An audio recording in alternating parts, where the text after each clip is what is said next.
Apa goals dari belajar iman kepada Allah?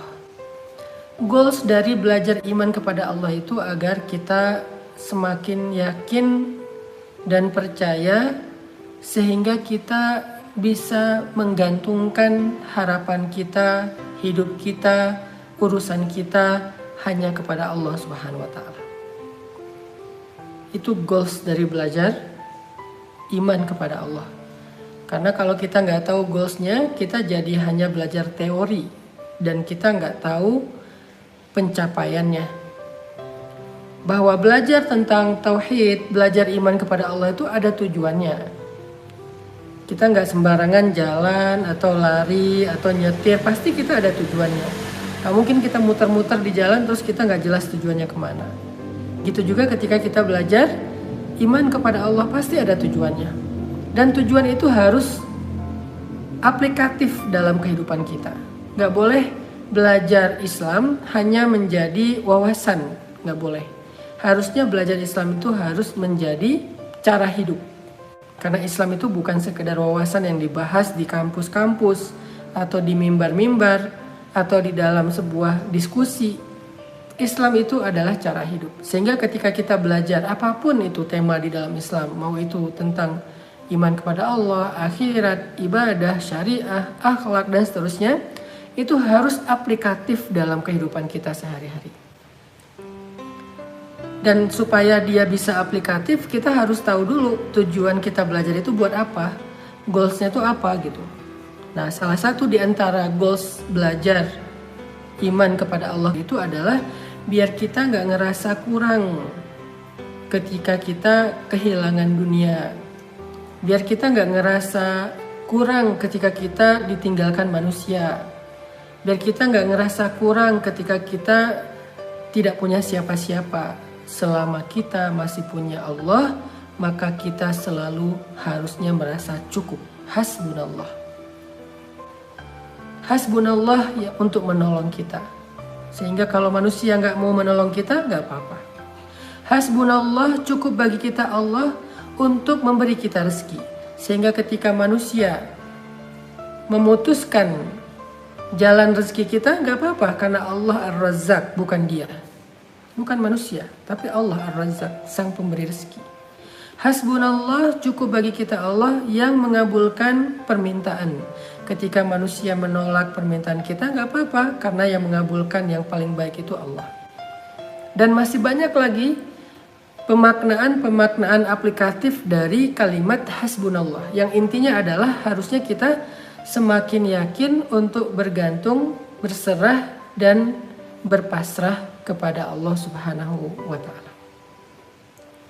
Itu adalah goals dari kita belajar iman kepada Allah atau akidah. Nah, malam ini kita belajar iman kepada akhirat. Apa itu goalsnya? Apa goals dari belajar iman kepada akhirat? Salah satu goalsnya adalah biar kita lebih mencintai surga daripada dunia. Sehingga kita tidak menangisi dunia, kecewa karena dunia secara berlebihan. Kenapa? Soalnya kita lebih mencintai surga daripada dunia. Sehingga ketika kita berkurang urusan dunia, kehilangan hal-hal yang ada dalam kehidupan di dunia ini, kita tidak merasa seolah-olah kita kehilangan semua kebaikan. Kenapa sih penting mencintai surga lebih daripada dunia? Ya, penting banget. Karena ketika seseorang lebih mencintai surga daripada dunia, maka dia sudah punya modal perasaan yang paling mudah untuk bahagia. Kalau kata Imam Al-Ghazali, penulis kitab terkenal Ihya Ulumuddin, seorang ulama besar, ulama yang sangat cerdas, brilian, hebat, yang keilmuannya macam-macam, salah satunya adalah ilmu hikmah atau ilmu tasawuf. Beliau mengatakan dasarnya ilmu adalah mencintai akhirat lebih daripada dunia. Itu dasarnya ilmu. Arti dasarnya ilmu itu fondasinya ilmu. Jadi kalau kita nggak mencintai akhirat lebih daripada dunia, akhirat di sini artinya surga, maka kita seperti membangun sebuah bangunan yang besar tetapi nggak punya fondasi, sehingga digoyang sedikit roboh, ada guncangan sedikit ambruk. karena fondasinya nggak kuat. Itu adalah fondasinya ilmu. Sedangkan Nabi SAW mengatakan puncaknya ilmu, ra'sul hikmah makhafatullah. Puncaknya ilmu itu adalah takut kepada Allah. Jadi ada dasar atau fondasinya, ada puncak. Kalau diibaratkan sebuah bangunan, puncak itu berarti menara yang paling tinggi. Yang dari sana dia akan bisa melihat cakrawala, landscape. Udah nggak ada lagi yang lebih tinggi dari itu, adalah takut kepada Allah. Tapi dasarnya mencintai akhirat lebih daripada dunia.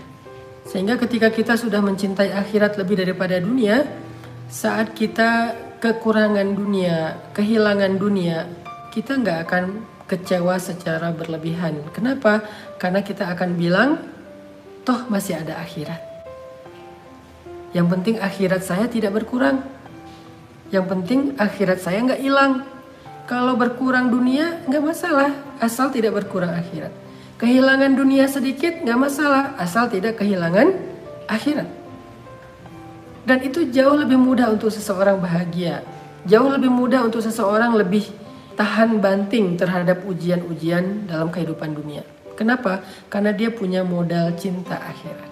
Sehingga orang yang mencintai dunia lebih daripada akhirat, itu adalah penyakit yang paling bahaya. Yang kata Nabi, penyakit wahan. Saya kasih contoh nih. Saya kasih contoh tentang gimana mencintai akhirat itu memudahkan hidup kita di dunia. Memudahkan pilihan-pilihan kita dalam hidup di dunia. Ini salah satu contohnya ya.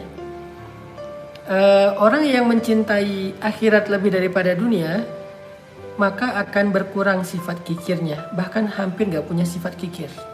Semakin besar cinta dunia seseorang, maka semakin besar pula kekikiran di dalam hatinya.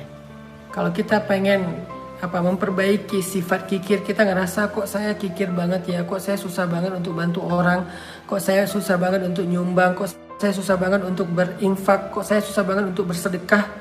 Kalau kita pengen ngebersihin hati kita dari sifat kikir, tazkiyatul anfus, membersihkan jiwa kita dari sifat kikir, salah satu yang harus kita hilangkan adalah hubbud dunia, cinta dunia.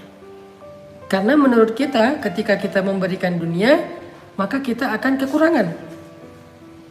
Dan itu matematika dunia banget. Sedangkan akhirat enggak. Semakin diberikan, semakin bertambah. Makanya mencintai akhirat lebih daripada dunia itu salah satu basic ilmu agama. Ketika seseorang lebih mencintai akhirat daripada dunia, dampaknya apa? Saya kasih contoh lain. Contohnya, Hasan dan Husain, cucu Nabi, sedang berselisih. Perselisihan yang membuat mereka agak sedikit marah. Dan itu hal yang wajar terjadi di antara manusia, walaupun generasi sahabat. Kadang mereka marah, kadang mereka ribut gitu. Jadi terjadi perselisihan antara Hasan dan Husain, cucu Nabi. Sehingga mereka jadi marah, lalu mereka diam-diaman, nggak mau saling berbicara.